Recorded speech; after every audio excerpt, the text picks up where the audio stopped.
Hello friends, welcome to ஷார்டைன் vlog. சண்டேவோட one day routine தான் இன்றைக்கி பார்க்க போகிறீங்க. எழுந்திரிச்சு தினமும் 9 o'clock பயங்கர இருட்டாக இருக்குது. மழை வெளியில் கொட்டிகிட்டு இருக்கா. 9 o'clock பையனுக்கு டெஸ்ட் இருக்குது. சரிடா தம்பி, நீ பால் குடி, நான் டீ குடிக்கிறேன், அப்புறமா பிரேக்ஃபாஸ்ட் சாப்பிட்டுக்கலான்னு சொன்னேன். ஓகேம்மா, நான் பாட்டில் டெஸ்ட் எழுத போயிட்டான்.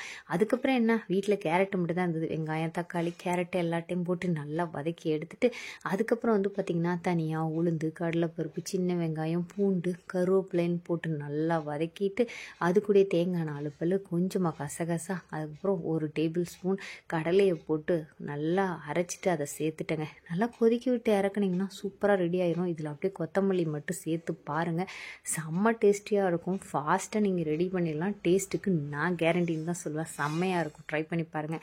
ஆனால் கொத்தமல்லி இல்லை. சரி, என்ன அடுத்தது செய்யலாம் அப்படின்னு பார்க்கும்போது வீட்டில் மாவு இல்லை. சரி, கோதுமை மாவு எடுத்துட்டு அதுலேயே பார்த்திங்க அப்படின்னா 2 பெரிய வெங்காயத்தை சூப்பராக கட் பண்ணி போட்டேன். அப்புறம் சீரகம் கொஞ்சம் போட்டுட்டு உப்பு சேர்த்துட்டு, நம்ம எப்பவுமே பசங்களுக்கு தெரியாமல் சில விஷயங்கள் கலப்பல்ல, அதுலேயே கூடயே ஒரு 2-3 டேபிள் ஸ்பூன் ராகி மாவும் கலந்துட்டேங்க.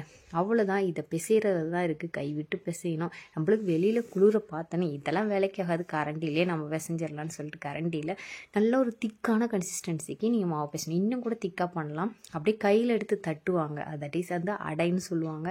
நான் கரண்டியில் தான் ஊற்றுவேன் அப்படின்னு சொல்லிட்டு அப்படியே கரண்டியில் எடுத்து கொஞ்சம் மொத்தமாக ஊற்றிட்டு இதில் வேக வைக்கிறது தான் ட்ரிக்ஸே இருக்குது. கொஞ்சம் மீடியமான சிம்மில் வச்சுட்டு நல்லா எண்ணெயோ நெய்யோ விட்டுக்கலாம். நான் எண்ணெய் தான் இங்கே ஊற்றிட்டு ஒரு மீடியமான சிம்மில் வச்சு நல்லா வேக வச்சுக்கிட்டே இருந்தேன்.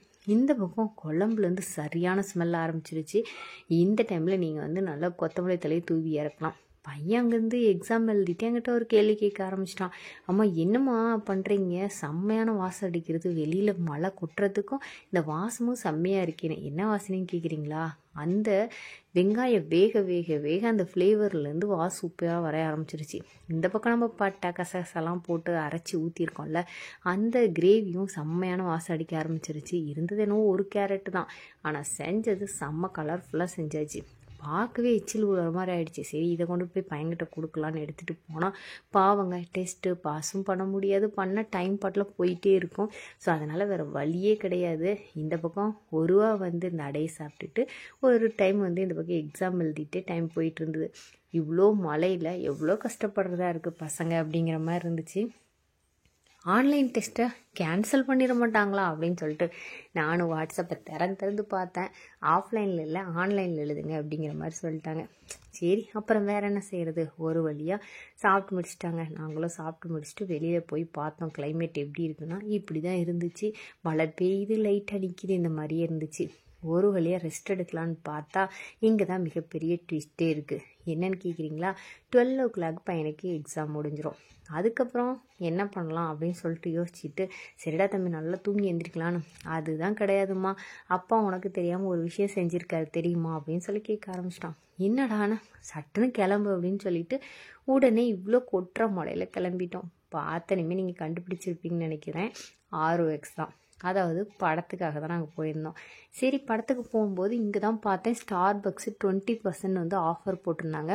என்னைக்கு டேயில் நீங்கள் சினிமாவுக்கு போகிறீங்களோ அன்றைக்கி பார்த்தீங்க அப்படின்னா 20% ஆஃபில் ஸ்டார்பக்ஸில் யூஸ் பண்ணிக்கலான்ட்டு.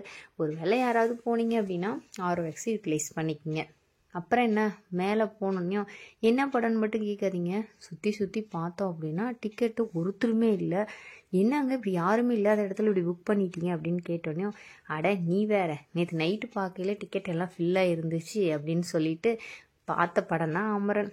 படம் 1 மாதம் கழித்து பார்க்குற ஆள் நாங்களாக தான் இருக்குன்னு நினைக்கிறேன். பாப்பா ரொம்ப நாளாக கேட்டுகிட்டே இருந்தாங்க. சரி, ஓகே போகலான்னு சொல்லிட்டு கிளம்பி கூட்டிகிட்டு போனாங்க. ஆன்லைன்லேயே புக் பண்ணிட்டாரு. சமோசா, கார்ன் எல்லாமே. ஒரு வழியாக சமோசா பார்த்திங்கன்னா 4 சமோசா 175 rupeesங்க. சரி பரவாயில்ல, பசங்களுக்காக 1 day ஸ்பெண்ட் பண்ணலான்னு சொல்லிட்டு இந்த பக்கம் ஒரு 1/2 hour முன்னாடி பிரேக் முன்னாடி வந்துச்சு. ஆனாலும் பையனுக்கு அந்த ஃப்ளேவர் சுத்தமாக செட் ஆகலை. கீழே இன்னும் கொஞ்சம் பார்த்திங்கன்னா ஃப்ளேவர் ஏற்றிட்டு இருந்தான். நீங்களாம் என்ன வேணாலும் சாப்பிடுங்கடா, நான் காஃபி குடிக்கிறேன்னு சொல்லிட்டு அவர் பாட்டில் காஃபி குடிக்க ஆரம்பிச்சிட்டாரு. சுட இந்த பக்கம் காஃபி ரெடி ஆகி சாப்பிட்டுட்டு இருந்தாங்க. பாப்பா இந்த பக்கம் எல்லாத்தையும் அப்படியே ஷூட் பண்ணிட்டு இருந்தா. என்ன தான் மழை பெஞ்சாலும் மக்கள் எங்கேருந்து தான் வருவாங்கன்னு தெரியலைங்க. பயங்கர ஃபுல்லாகிடுச்சு. ஒரு வழியாக காஃபி செம்ம டேஸ்ட்டாக இருந்தது, சரியான சூடாக இருந்தது அந்த கிளைமேட்டுக்கு. நம்மளும் கொஞ்சம் இந்த பக்கம் இருந்து ஆட்டை போட்டோம்ல, ஒரு வழியாக எல்லாத்தையும் பார்த்து முடிச்சுட்டு அப்படியே வீட்டுக்கு கிளம்ப ஆரம்பிச்சிட்டோம். நீங்கள் இந்த மாதிரி மலையில் வந்து சினிமாவுக்கு போயிருக்கீங்களான்னு கமெண்ட் பண்ணுங்கள். கண்டிப்பாக இந்த விலாக் ஒரு விதத்தில் யூஸ்ஃபுல்லாக இருந்திருக்குன்னு நினைக்கிறேன். பிடிச்சிருந்தால் லைக் பண்ணுங்கள். மீண்டும் இன்னொரு விலாகில் உங்களை சந்திக்கிறேன். தேங்க்ஸ் ஃபார் வாட்சிங்.